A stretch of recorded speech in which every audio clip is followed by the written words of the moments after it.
Welcome back to my channel NCERT Masterclass. Today we are going to take up part 2 of chapter 2 of class 7 science NCERT book Curiosity.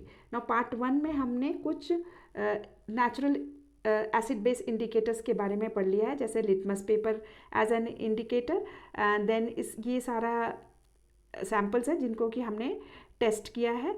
और उसके बाद we have analysed one more, we have found out in this that what all acids are present. इसके अलावा what are acidic substances, basic substances and neutral substances. और उसके अलावा we have found out, studied about one more indicator, that is red rose as an indicator for testing acidic and basic substances.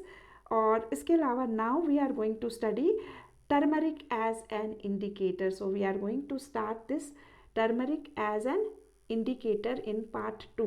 We have used blue and red litmus paper strips in activity 2.1. Can you also make paper strips with some other natural indicator? देखो, जो हमने litmus paper test किए थे उसमें क्या था, एक blue litmus paper होता था, एक रेड लिटमस पेपर होता था. Blue litmus paper red convert हो जाता है तो वो सब एसिडिक सब्सटेंसेस हो जाते थे, और अगर रेड लिटमस पेपर ब्लू हो जाता है तो वो सभी सब्सटेंसेस बेसिक होते थे, अगर एक एक ड्रॉप इस पे सैंपल डालने से. अब जिस तरीके से ये ब्लू लिटमस पेपर और रेड लिटमस पेपर के फॉर्म में इंडिकेटर्स बनाए हैं, क्या हम और किसी चीज़ से इस तरीके का इंडिकेटर के लिए स्ट्रिप्स पर पेपर स्ट्रिप्स बना सकते हैं? सो वही हम फाइंड आउट करने की कोशिश करते हैं. Now we will do one more activity, that is 2.5. Let us prepare. Take a spoon of turmeric यानी हल्दी in a petri dish. Petri dish एक इस तरीके की एक छोटा कंटेनर होता है, यूजुअली आपको साइंस लैब में मिल जाता है इस तरीके का, टू परफॉर्म द एक्सपेरिमेंट्स. और a container and add a little water to make a paste. उसमें थोड़ा पानी डाल दो और 1 चम्मच 1 स्पून ऑफ टर्मरिक यानी हल्दी उसमें मिक्स करके, या फिर अगर मान लो आपके पास फ्रेश टर्मरिक है जो कि जिंजर के जैसा, उसका जिंजर के जैसी लगती है, अदरक जैसी लगती है, उसको आप ग्रेट कर सकते हो फ्रेश टर्मरिक को, और उसको पानी में मिला के you can make a paste. Carefully dip a piece of filter paper in the turmeric paste. और बहुत ध्यान से उसके अंदर एक फिल्टर पेपर डिप करना है. फिल्टर पेपर यूजुअली ये भी आपको लैब्स में मिल जाता है और इसकी एब्जॉर्प्शन बहुत अच्छी होती है, तो ये सारा उसमें से एब्जॉर्ब कर लेगा, पूरे टर्मरिक पेस्ट को एब्जॉर्ब करेगा अंटिल इट गेट्स येलो, जिसकी वजह से एब्जॉर्ब हो जाएगा तो वो पूरा येलो कलर का दिखने लग जाएगा. Take it out and allow it to dry. उसके बाद उसको बाहर निकालो और उसको सुखा लो. Cut this paper into thin strips. अब इस पेपर को इस तरीके से थिन स्ट्रिप्स में कट कर लेना है. तो उसी की तरह जब बन जाएगा ना हमारे ये जो रेड लिटमस पेपर और ब्लू लिटमस पेपर की स्ट्रिप थी, उस तरीके से आप टर्मरिक पेपर की स्ट्रिप्स भी बना सकते हो. नाउ कॉशन ये है कि perform this steps under the supervision of an adult. आपके आसपास आपके पेरेंट्स या टीचर्स के सुपरविजन में you can make this. Now using a dropper, put a drop of each of the sample used in activity 2.1. अब वापस आप first वाला पार्ट का वीडियो देख सकते हो या आपकी बुक खोल सकते हो, और उसमें एक्टिविटी 2.1 में जो हमने इस तरीके का टेबल फिल किया था उसके सारे के सारे सैम्पल्स को इस टर्मरिक पेपर के ऊपर डाल के आपको ऑब्जर्वेशंस इस टेबल में लिखनी है. So you have to make another table. You can take it this way. Record your observation in table 2.4. So this is table 2.4 और you have to observe and record your observation. अब जब हम इन samples को, अब देखो lemon juice है, soap solution है, आंवला जूस है, and then you can see इसके अलावा और क्या था उसके अंदर. लेमन जूस है, सोप सॉल्यूशन है, आंवला जूस है, इसके अलावा देयर वाज लाइम वाटर. ठीक है. अब इसके अलावा फिफ्थ वाला अगर किसी को याद है, इवन आई रफली remember but this may not be the sequence, पर मेरे को जो जो याद आते रह रहा है, विनेगर था. ठीक है, विनेगर था. अब इसके अलावा 5 हो गए हमारे. अब हम सिक्स्थ वाला यहाँ लिख देते हैं. सिक्स्थ वाला क्या था, vinegar and then it was lime water हो गया, विनेगर हो गया, सॉल्ट सॉल्यूशन, सॉल्ट वाला सॉल्यूशन था. 7th हम ले लेते हैं, sugar solution was also there. ठीक है, इसके अलावा शुगर सॉल्यूशन था. इसके अलावा और क्या था, टैप वाटर था। ओके, इसके अलावा टैप वाटर के अलावा what all we had, pomegranate juice हमने जो अपने आप से ही डाला था, एक पोमेग्रेनेट जूस था। और चलो we will just go through these samples only, you can see afterwards in the table 2.1. So lemon juice पे अगर हम टर्मरिक पेपर के, लेमन जूस के 2 ड्रॉप टर्मरिक पेपर पे डालते हैं तो हम ये देखेंगे कलर क्या चेंज होता है, there is no change at all. Okay, soap solution में देखो, अब तक इतना पढ़ के आपको ये तो समझ में आ गया कि लेमन खट्टा होता है, सार टेस्ट होता है, ये तो एसिडिक सब्सटेंस है। सोप सॉल्यूशन, सोपी इन टच होती है जो चीज़, वो कैसी होती है, ये तो एसिडिक है, इजंट इट। ये तो आपको फर्स्ट पार्ट से ही समझ में आ गया। सोप सॉल्यूशन कैसा होता है, बेसिक होता है, ये भी आपको फर्स्ट पार्ट में ही पढ़ा दिया गया था। सो अब ये चीज़ आपको समझ में आ गई कि जो सार होते हैं टेस्ट में वो सारे एसिडिक इन नेचर होते हैं, एसिडिक सब्सटेंस होते हैं। जो सोपी इन टच होते हैं वो सारे के सारे बेसिक नेचर के होते हैं और इनका टेस्ट बिटर होता है, पर हम इनको खा नहीं सकते, हर चीज़ को खाया नहीं जा सकता, इसलिए जो बेसिक है उसको हम कैसे पता लगा लेंगे अगर वो सोपी जैसा टच में है। इसके अलावा आंवला जूस खट्टा होता है, यानी कि कैसा होगा, ये एसिडिक होगा, ये तो आपको फर्स्ट पार्ट में ऑलरेडी पढ़ा दिया है। अब लाइम वाटर है, lime water is again basic, आपने इंडिकेटर्स से टेस्ट कर लिया है तो अब आपको पता है कि इसमें से कौन से बेसिक हैं कौन से एसिडिक है। Vinegar that is acidic. अब हमने जो पहले टेस्ट करे सॉल्ट सॉल्यूशन, ये कैसा है, ये क्या, न्यूट्रल, ये किसी चीज़ न्यूट्रल है। शुगर सॉल्यूशन ये भी न्यूट्रल है, इस पे ना ब्लू लिटमस का कलर चेंज करता है ना रेड लिटमस पेपर का, ये भी न्यूट्रल है। और पोमेग्रेनेट क्योंकि थोड़ा खट्टा होता है तो दिस इज एसिडिक। सो हम ये देखते हैं कि हम जब टर्मरिक पेपर पे लेमन जूस डालते हैं तो देर इज़ नो चेंज। अब हमने सोप सॉल्यूशन डाला टर्मरिक पेपर पे, 2 ड्रॉप सोप सॉल्यूशन डाला तो उस पे कलर आ जाएगा ऑरेंजिश रेड या red colour you can say, या ब्राउन रेड कलर। सो अब आंवला जूस है, there is no change. Okay, अब हम आते हैं लाइम वाटर पे। लाइम वाटर जो है इसमें भी रेड कलर आएगा। अब vinegar, there will be no change. अब सॉल्ट सॉल्यूशन में भी नो चेंज। शुगर सॉल्यूशन में भी there will be no change. Tap water में भी नो चेंज क्योंकि ये सब न्यूट्रल है। पोमीग्रेनेट में भी नो चेंज।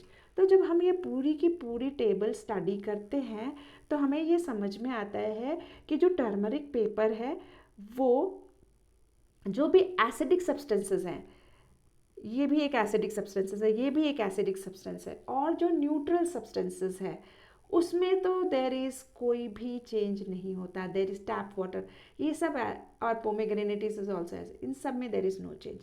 पर जो बेसिक सब्सटेंसेस है जैसे कि सोप सॉल्यूशन, जैसे कि लाइम वाटर, इन सब में the colour changes to red. So what we can conclude is कि टर्मरिक पेपर जो होता है हम उससे सिर्फ जो भी चीज़ें बेसिक हैं, जिनका नेचर बेसिक है, जिस सब्सटेंस का नेचर बेसिक है, उसको हम बड़ी आसानी से आइडेंटिफाई कर सकते हैं कि यस दिस इज़ बेसिक, क्योंकि उस जब भी हम टर्मरिक पेपर पे उस सॉल्यूशन को डालेंगे, चाहे जो कि बेसिक में बेसिक नेचर का, वो जो टर्मरिक पेपर है वो कौन से कलर का हो जाएगा, रेड कलर का हो जाएगा। But it cannot be helpful in identifying acid और या फिर न्यूट्रल, क्योंकि इन दोनों में it is not going to show any change. What do you observe? Do all sample change the colour of turmeric paper? तो आपने ये देख लिया है, क्या सभी सैंपल्स टर्मरिक पेपर के कलर को चेंज कर रहे हैं? So answer will be no. Group the samples which do not change the colour of turmeric paper. अब उन सबको का एक ग्रुप बनाना है जो कि टर्मरिक पेपर का कलर को चेंज नहीं कर रहे हैं। तो अब हमने जितने भी यहाँ पे 6, 7, 8 देखे हैं उसमें से आप एक ग्रुप बनाओगे। उस ग्रुप में कौन कौन से नाम लिखोगे? सारे के सारे एसिडिक और सारे के सारे neutral. Lemon juice, amla juice, then vinegar, इन सब का कलर कुछ भी फर्क नहीं पड़ रहा टर्मरिक पेपर से।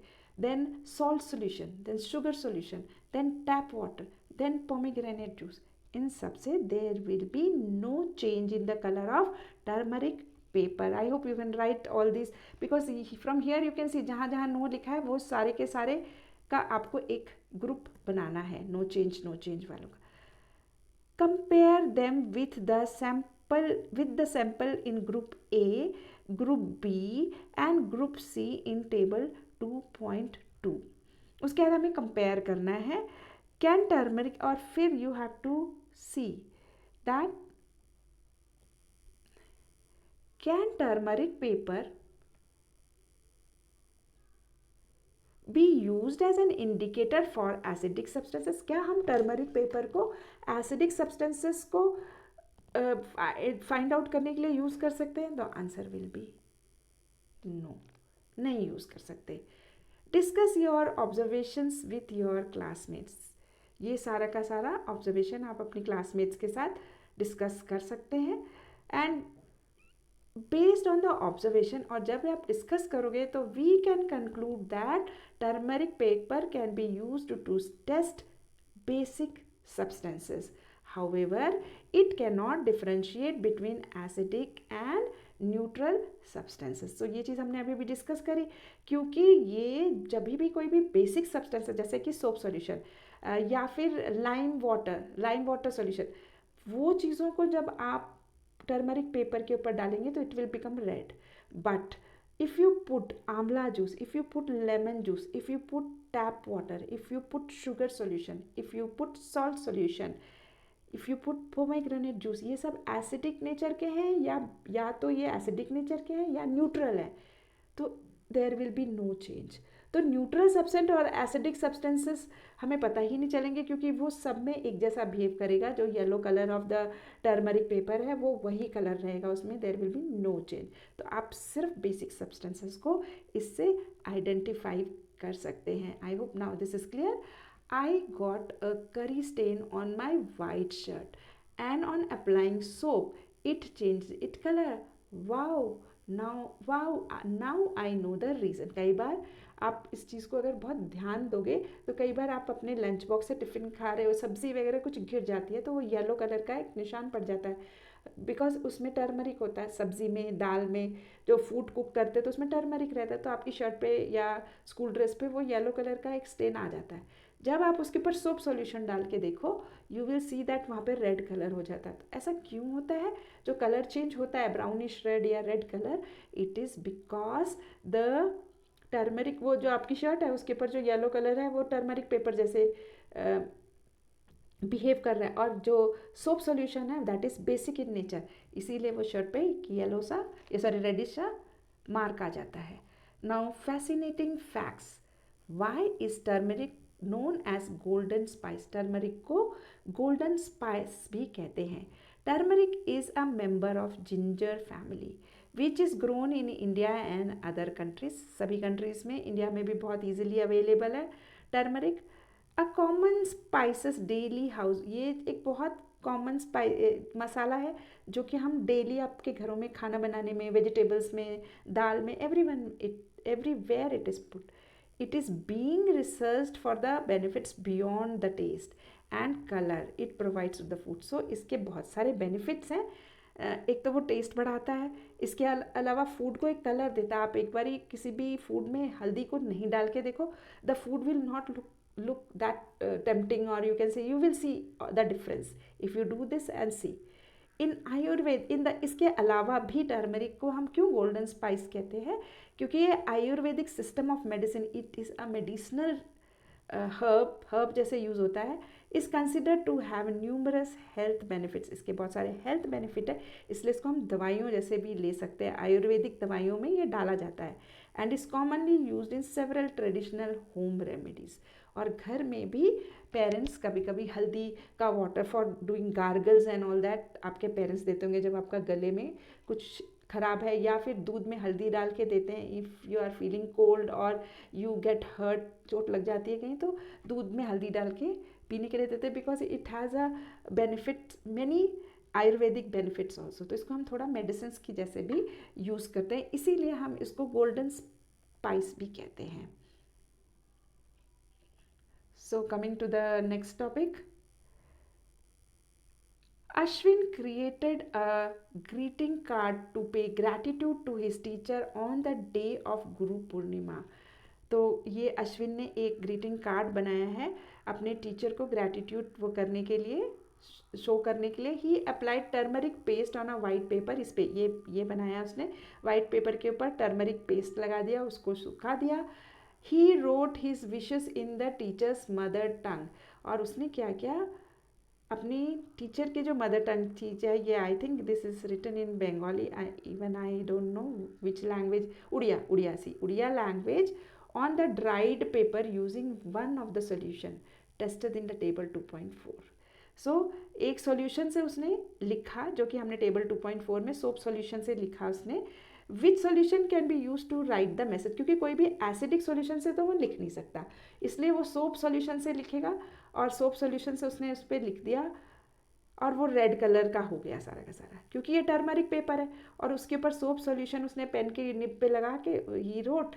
And this you can also try and see whether this is happening और not. So it became red, yellow के ऊपर ये रेड कलर से. And he drew some small small flowers also with that and he made a nice message for the teacher. His teacher uploaded his creativity use of this concept. तो हाँ, उसने क्या किया कि जो स्कूल में पढ़ा है उसने उसी चीज़ को यूज़ करके टीचर के लिए ही made a nice greeting card. Are there any substances whose odour change on adding acidic और बेसिक सब्सटेंस. अब अभी तक तो हमने ये देखा है कि कलर चेंज होता है. अब हम देखेंगे ऑर्डर. ऑर्डर का मतलब है smell.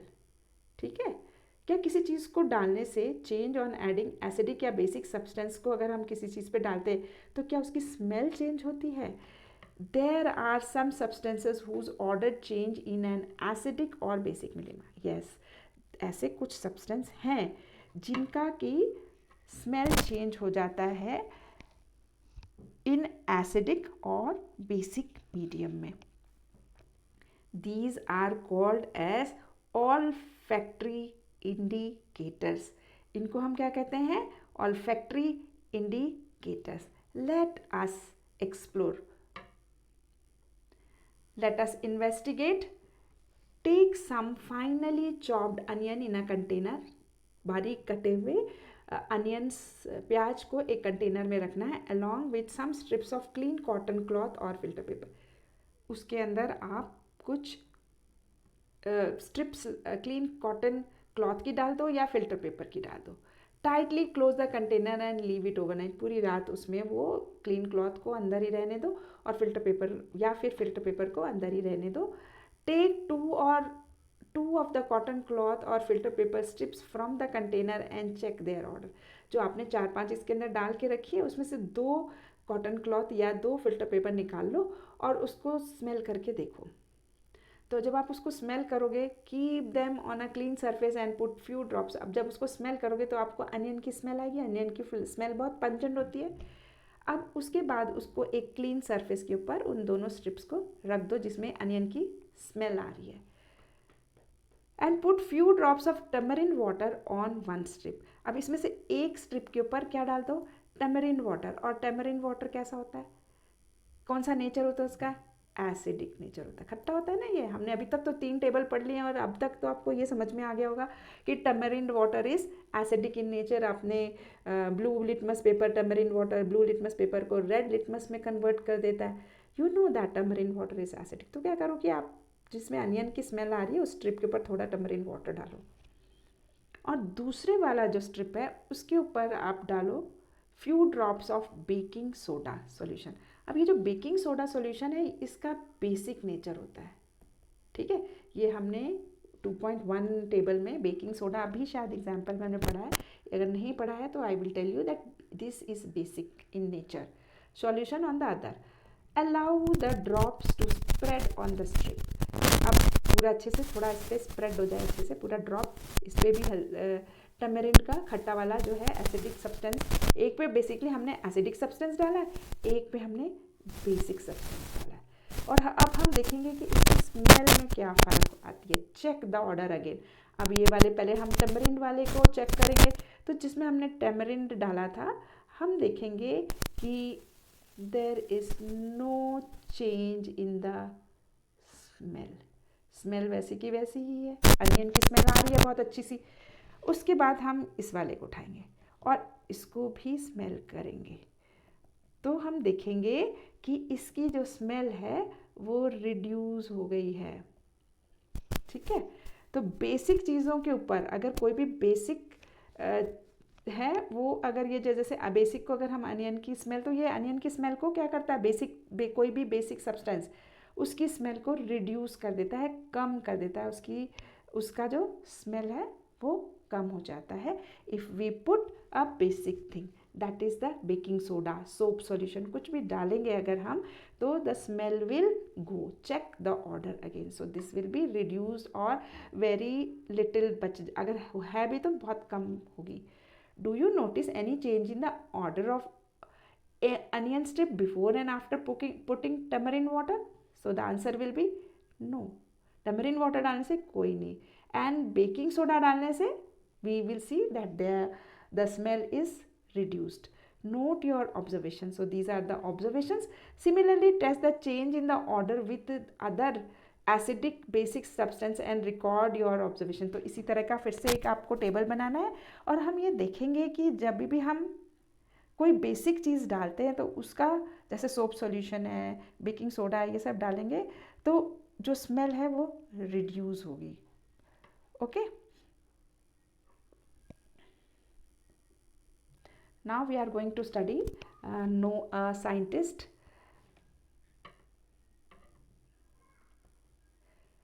Acharya Prafulla Chandra Ray, PC Ray, is known as the father of modern Indian chemistry.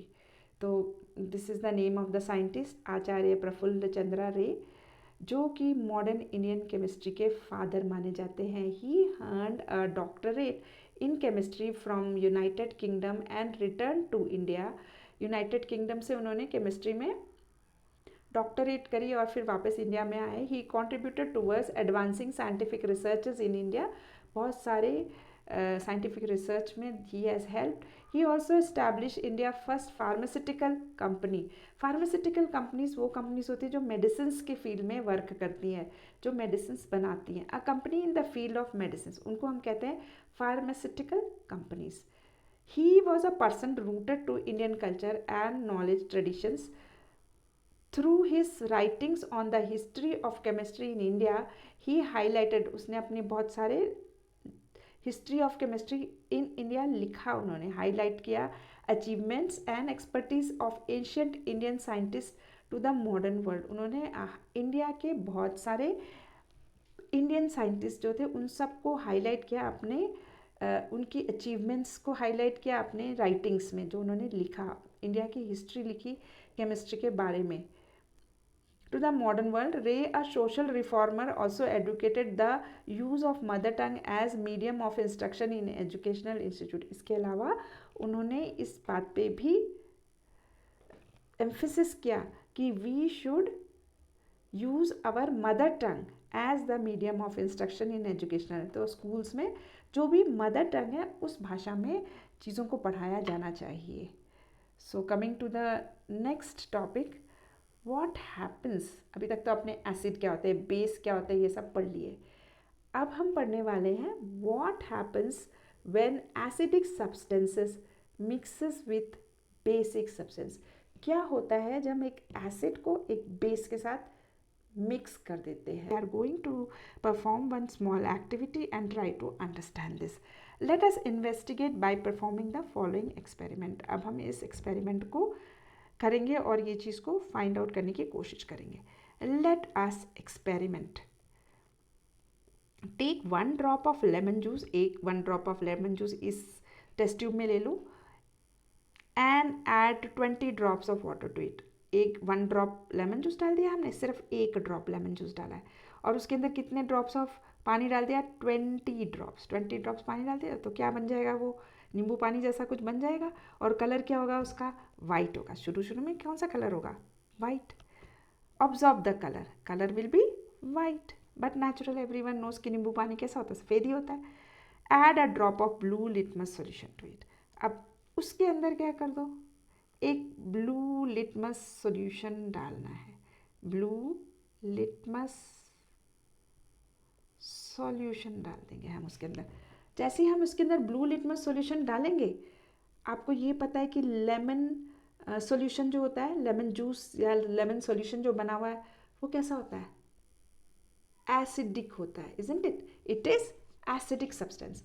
अब उसमें हमने ब्लू लिटमस सॉल्यूशन डाला, बट नेचुरल आपको पता है कि ब्लू लिटमस सॉल्यूशन एसिडिक डालते ही वो कौन से कलर में बन जाएगा? रेड बन जाएगा।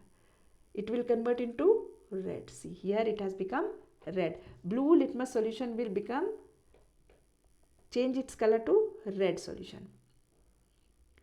Do you observe any change in color? So yes, we observe a change in color, and the change in color is red. Slowly add drops of lime water to this tube with the help of a dropper and whirl it well. अब क्या करेंगे? धीरे धीरे इसके अंदर lime water डालेंगे. Lime water आपने पढ़ा हुआ है already. It is a basic substance. ये क्या है? बेसिक सब. अभी तो एसिडिक था लेमन जूस, अब हम इसमें एक बेसिक सब्सटेंस डाल रहे हैं.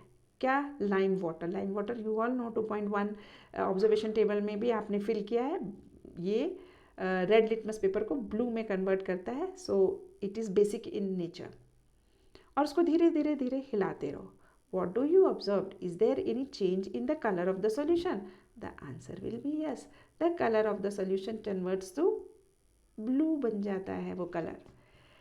A stage comes when the color of the solution changes from red to blue. धीरे धीरे उसमें हम lime solution डालते रहेंगे तो वो कौन से कलर का बन जाएगा? ब्लू कलर का बन जाएगा. Again add 1 drop of lemon juice to the above solution. फिर से इसके अंदर 1 ड्रॉप लेमन जूस की डालो. Can you predict why there is a change in colour? और लेमन जूस हम जब इसके अंदर डालेंगे फिर से कलर चेंज होगा. तो ऐसा क्यों होता है, इसी को हम आगे पढ़ने वाले हैं. Now let's try to understand. Initially, when a drop of blue litmus solution is added to the lemon juice solution, शुरू में जब हमने blue litmus solution डाला लेमन जूस सॉल्यूशन में, the colour of the solution turns red. वो red convert हो गया क्योंकि एसिडिक है. लेमन जूस इज एसिडिक और हमें पता है कि एसिडिक जो भी चीज़ होती है वो ब्लू लिटमस सॉल्यूशन को रेड में कन्वर्ट कर देती है. When lime water is added to the test tube, the colour of the solution eventually changes from red to blue. और जैसे जैसे हम उसके अंदर लाइम सॉल्यूशन डालते हैं उसका कलर रेड से धीरे धीरे धीरे ब्लू की तरफ होने शुरू हो जाता है. This shows that the solution in the test tube is no longer acidic, क्योंकि वो वापस ब्लू होना शुरू हो जा रहा है कलर. तो जब वो कलर ब्लू हो रहा है, इससे हमें समझ में आता है कि वो रेड कलर से ब्लू कलर हो रहा है. इससे हमें ये समझ में आता है कि ये जो सॉल्यूशन है, हमने क्योंकि इसमें लाइम वाटर डालना शुरू किया है तो इसके अंदर एसिडिक नहीं रह गया. जब तक वो एसिडिक था उसमें रेड कलर था, शो कर रहा था, लेकिन वो ब्लू कलर शो करना शुरू कर दिया क्योंकि वो जो सोल्यूशन है अब वो एसिडिक नहीं है, क्योंकि हमने उसमें लाइम वाटर ऐड करना शुरू किया है. Lime water has neutralise the effect of the acid. तो लाइम वाटर क्या करता है? एसिड के इफेक्ट को न्यूट्रलाइज करना शुरू कर देता है. ठीक है, लाइम वाटर क्या है? बेसिक है. और जो एसिड है, ये दोनों अब जो लाइम वाटर है धीरे धीरे इसमें मिक्स होना शुरू करेगा और इसके जो एसिडिक इफेक्ट है उसको ख़त्म करना शुरू करता है, न्यूट्रलाइज करना शुरू करता है, जिसकी वजह से वो रेड कलर ब्लू में कन्वर्ट होना शुरू कर देता है. So effect of acid is neutralised. ज़्यादा हुआ, एसिडिक जो था वो अब वो न्यूट्रलाइज हो गया. When the solution of an acid is mixed with solution of a base in sufficient quantity, we find the resulting solution is neither acidic or nor basic. जब ये मिक्स हो जाते हैं तो वो जो सॉल्यूशन बनता है वो ना एसिडिक होता है ना बेसिक होता है, वो न्यूट्रल बन जाता है, क्योंकि वो आपस में जो लाइम में जाके एसिड में मिक्स हो गया या एसिड लाइम में मिक्स हो, एक दूसरे के इफेक्ट को न्यूट्रलाइज कर देते हैं. तो वो सॉल्यूशन ना वो एसिड रहता है ना वो बेस रहता है. Neither acid nor base, it becomes a neutral solution. Such reactions are called neutralisation reaction. तो अब वो टेस्ट ट्यूब जिसके अंदर एसिड इज प्रेजेंट और हम इसमें लाइम वाटर डालते हैं, जब ये दोनों के दोनों मिक्स होते हैं तो एक रिएक्शन होता है अंदर, जिसकी वजह से एक दूसरे का इफेक्ट मास्क होता है और वो जो सॉल्यूशन है वो एसिडिक भी, it is nor acidic nor basic. So उसमें जो भी रिएक्शन हो रहा होता है, ऐसे रिएक्शंस को हम न्यूट्रलाइजेशन रिएक्शन कहते हैं. In a neutralisation reaction salt and water are formed with the evolution of heat. तो जब आप टेस्ट ट्यूब, जब भी इस टाइप का कोई भी रिएक्शन होता है तो उसमें से सॉल्ट बन जाता है. वो एसिड और बेस जब मिक्स होता है तो सॉल्ट बनता है, वाटर रह जाता है उसके अंदर, और उसमें से थोड़ी हीट प्रोड्यूस होती है. इसीलिए जब हम ऐसे वाला रिएक्शन जब टेस्ट ट्यूब में करते हैं तो और टेस्ट ट्यूब को टच करके कोशिश करते हैं, जब भी टच करने की कोशिश वो हल्का सा गर्म लगेगा. इनिशियली नहीं लगेगा, लेकिन जब ये रिएक्शन हो जाएगा then you can observe that the test tube is little warm. So acid, base, जो कि हमने ऊपर पढ़ा है उसमें एसिड था हमारा लेमन सॉल्यूशन, और बेस हमारा लाइम वाटर था. जब हम इन दोनों को मिक्स करते हैं तो न्यूट्रलाइजेशन रिएक्शन होती है, और बनता क्या है, क्योंकि जो भी सॉल्यूशन बनता है वो ना एसिडिक होता है ना बेसिक होता है. अब उससे बनता है सॉल्ट, एक रिएक्शन होने से वाटर, और उसमें से थोड़ी सी हीट इवॉल्व होती है. There are many examples in everyday life where you can observe the use of neutralization process. Let us find out. और हम इसी को डेली लाइफ में किस तरीके से आप इस टाइप की प्रोसेसेस को देखते हो वो हम इसके आगे स्टडी करने वाले हैं. Neutralisation in daily life. Situation 1. Kirti was observing a butterfly in the garden. वो एक बटरफ्लाई को देखती है कीर्ति, with her hand resting on a tree trunk. तो अपने हाथ को वो ट्री ट्रंक पे रखकर एक बटरफ्लाई देख रही थी. सडनली अ रेड एंट बिट हर. एक रेड कलर की एंट मतलब चींटी उसके हाथ पे बाइट कर लेती है, कट कर लेती है, काट लेती है उसको. लीविंग हर स्किन रेड. उसका जो स्किन होता है वो रेड हो जाता है कभी भी चींटी काटती है तो. With stinging pain. और वो थोड़ी इरिटेशन होती, खुजली होती है और पेन भी होता है. Her brother helped her by applying moist baking soda. तो उसके ब्रदर ने क्या किया, उसके ऊपर बेकिंग सोडा लिया, घर में अवेलेबल बेकिंग सोडा, उसको में थोड़ा पानी मिलाया और उसके हाथ पे लगा दिया टू द अफेक्टेड एरिया जहाँ पे उस चींटी ने काटा था. विच रिलीव द पेन. उससे उसके पेन में बहुत आराम मिला. What do you think might be the reason for this. तो इसका रीज़न क्या था, उसको क्यों अच्छा लगा, उसके हाथ में क्यों आराम मिला. क्योंकि जो चींटी ने जब भी जहाँ भी बाइट किया है वो इंजेक्ट करती है थोड़ा सा एसिडिक लिक्विड, और वो जो एसिडिक लिक्विड होता है उसकी वजह से ही हमें वो बाइट जहाँ पे किया है वहाँ पे थोड़ा दर्द होता है, पेन होता है. तो जब जब उसके ऊपर बेकिंग सोडा अप्लाई किया तो व्हाट इज़ हैपनिंग, वो एसिडिक जो एसिड है उसके अंदर फॉर्मिक एसिड जो चींटी ने बाइट किया है वो न्यूट्रलाइज हो जाता है by the basic thing that is baking soda. So उसको आराम मिल जाता है. वही है यहाँ पे when an ant bite it injects an acidic liquid formic acid into the skin. तो जब वो एंट से बाइट करती है तो उसके माउथ से फॉर्मिक एसिड हमारी स्किन में चला जाता है जिसकी वजह से हमें पेन फील होता है. The effect of acid can be neutralise by rubbing moist baking soda which is a base. तो आप जो वो एसिड है उसको न्यूट्रलाइज कैसे कर सकते हैं, ख़त्म कैसे कर सकते हैं, न्यूट्रल कैसे बना सकते हैं. बेकिंग सोडा जो कि बेसिक नेचर का होता है तो हम उसके अंदर baking soda, moist baking soda लगा के we can neutralise the effect of the acid, ant का जो एसिड था. What remedies do people use to treat the ant bites in your region. तो आप ये फाइंड आउट भी कर सकते हो और कि क्या यूज़ करते हैं आपके आसपास के लोग एंट बाइट्स को से you can say to get rid of ant bites. Now there is situation 2. On the farmers portal, an online platform from the Department of Agriculture, Cooperation and Farmers Welfare, ये एक ऑनलाइन पोर्टल है cooperation and farmers welfare का. A query from farmer states my plants are not growing well lately. तो वो उसने लिखा है इस फोरम के ऊपर कि मेरे जो पौधे हैं अच्छे से ग्रो नहीं कर रहे हैं. पहले ग्रो करते थे अच्छा, लेकिन अब वो अच्छा नहीं ग्रो कर रहे हैं. After a detailed discussion it was found that the excessive use of chemical fertilisers substances added to the soil to help plants grow better made the soil acidic. फिर क्या हुआ कि उस फोरम पे जब डिस्कस किया जाता है तो फिर और फार्मर से बात करने से ये समझ में आया कि क्योंकि वो बहुत सारे केमिकल फर्टिलाइजर्स अपने फील्ड में यूज़ करते थे, तो क्या हुआ, उसकी जो सॉइल थी वो कैसी बन गई, एसिडिक बन गई। एसिडिक बनने की वजह से प्लांट्स अच्छे से ग्रो नहीं कर पा रहे हैं। What remedy might be provided to him, तो इसके लिए क्या रेमेडी मतलब क्या उसके लिए उसको उसको कैसे ठीक किया जा सकता है, क्या रेमेडी दी जा सकती है।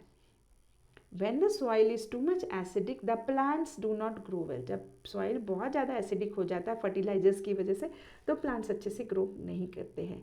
It can be treated with lime, which is a base. तो उसको हम soil में क्या कर सकते हैं, चूना मिला सकते हैं ताकि वो बेस हो. तो क्या होगा कि जब हम उसमें बेस मिला देंगे तो एसिड और बेस दोनों आपस में जब मिलते हैं तो कौन सा रिएक्शन होता है, न्यूट्रलाइजेशन रिएक्शन. तो जो भी सॉइल बनेगी ना तो वो एसिडिक होगी ना वो बेसिक होगा. It will be nor acidic nor basic. वो बेसिक भी नहीं होगी, एसिडिक भी नहीं होगी, तो फिर से सॉइल अच्छा ग्रो करना शुरू हो जाएगा. If the soil is basic, अगर मान लो किसी की सॉइल बेसिक है, फर्टिलाइजर्स या वॉट एवर या लाइम ज़्यादा डाल दिया तो बेसिक हो जाएगी. Organic matters like manure and compost leaves are added to it. Organic matter releases acids that neutralize the basic nature of the soil. अब मान लो कोई सॉइल फार्मर की बेसिक बन गई है, उसमें लाइम ज़्यादा आ गया है, तो क्या करा जा सकता है, organic matter like manures, compost, leaves, ये सब चीज़ें ऐड कर लेते हैं. और ये जो चीज़ें होती हैं ये जब डिकम्पोज होती हैं तो वो एसिड रिलीज़ करती हैं. और जो बेसिक सॉइल है उसमें जब एसिड और बेस फिर से कांटेक्ट में आएंगे तो they will neutralise each other and the neutralise the basic nature of the soil. जिसमें बेस ज़्यादा है तो एसिड ये बेस ने फिर से the soil will become normal, neutralise होके. Okay, so this is the solution. If it becomes basic तो आपको क्या डालना, manure and composted leaves, because this question can come in your exam and sometimes in your book also there must be this question, so you should remember. Sometimes the soil may be neutral but the plants growing in it may still show poor health which can be due to deficiency of nutrition in the soil. अब ये दोनों या तो soil acidic है या basic है, उसकी वजह से प्लांट्स अच्छे से नहीं ग्रो करते हैं. और एक थर्ड कंडीशन भी होती है कि सॉइल अच्छी है, न्यूट्रल है, सब कुछ अच्छा है, लेकिन फिर भी प्लांट्स नहीं ग्रो कर रहे हैं, तो उसके पीछे the reason could be nutrients in the soil. जो सॉइल के अंदर जो न्यूट्रिएंट्स होते हैं, कैल्शियम है और दूसरी जो भी मिनरल्स की ज़रूरत है प्लांट्स को, वो ठीक से नहीं है. इसकी वजह से the plants are not growing. Now we will study one more solution. Ashwin's friend, situation 3. Ashwin's friend Gurbir stays near an industrial area. वो गुरबीर जो है एक ऐसे एरिया में रहता है जहाँ पे बहुत इंडस्ट्रीज़ है. He shared with him that the fish population in his neighbourhood lake was declining day by day. तो फिर वो शेयर करता है कि उसके जो पास में, उसके घर के पास में जो छोटा एक पॉन्ड है, लेक है, उसके अंदर जो फिशेस हैं उनकी जो पॉपुलेशन है वो कम होती चली जा रही है. What do you think might be the cause of this. तो इसका क्या रीज़न हो सकता है. इसका एक रीज़न ये हो सकता है कि जो फैक्ट्री है अपने सारा वेस्ट है ना वो लेक में थ्रो कर देते हैं. It may be due to the factory waste being released into the lake. If the factory waste is acidic in nature, what could be done to save the fishes in the lake. अगर मान लो उस पानी को, lake का water है, उसको आप test करके देखो, वो अगर एसिडिक नेचर में है तो आप उसमें क्या डाल सकते हो ताकि फिशेस लेक्स में सर्वाइव कर सके. तो अगर एसिडिक नेचर उसको बेसिक करने के लिए again you can put lime in the water so that कि वो न्यूट्रलाइज हो जाए एसिड उसके अंदर जितना है and it will be good for the fishes. The factory waste can be neutralise by adding basic substances before releasing into the lake. हाँ, ये चीज़ भी कर सकते हैं कि हम उसमें लाइम डाल दें, या फिर जो फैक्ट्री से वेस्ट जो है, हम जो एसिडिक वेस्ट है जो कि लेक में फेंका जा रहा है और बहुत सारी fish are dying, what could be done is कि जो फैक्ट्री का वेस्ट है उसी में पहले से ही कोई भी बेसिक सब्सटेंस डाल दें सो दैट उसका जो एसिड है वो न्यूट्रलाइज हो जाए और फिर उसको लेक में डालें. So this is the solution for it. Let us wrap up. So we will try to, almost the chapter is going to finish. Now can you explain why words welcome to the wonderful world of science appeared on Ashwin and Kirti's paper sheet when the liquid was sprayed on them? Do you think that one possibility could be using turmeric solution for spraying liquid and a soap solution for writing on the paper. तो अब आप सोच के देखो, आपने इतना सब पढ़ लिया तो जो पेपर शुरू शुरू में कीर्ति और अश्विन को मिला था जिस पे आया था welcome to the wonderful world of science appeared, तो वो कैसे अपीयर होगा? एक वाइट शीट ऑफ पेपर है, उसके ऊपर सोप सॉल्यूशन से welcome to the world of, welcome to the wonderful of, ये चीज़ लिख दिया, जो कि ड्राई होने के बाद नहीं दिखाई देगा, वो वाइट कलर की शीट लगेगी। अब जो लिक्विड स्प्रे किया है, वो जो लिक्विड है it could be turmeric water. अब इसके ऊपर अगर हम टर्मरिक वाटर को स्प्रे करेंगे तो जहाँ जहाँ ये सोप वाला चीज़ है ये कौन से कलर का हो जाएगा? रेड कलर का हो जाएगा, तो वो दिखाई देना शुरू कर देगा। तो welcome to the wonderful world of science will be seen. So this is one possible reason ki why it appeared after spraying. So with this we come to the end of the chapter. Part 2 is over, and with this the chapter also gets over. So thank you all, and if you like this video, please like and subscribe to my channel. In my next video I am going to come up with the question answers of this chapter. Let us enhance our learning, which I will be making in 1 or 2 days. Thank you very much once again.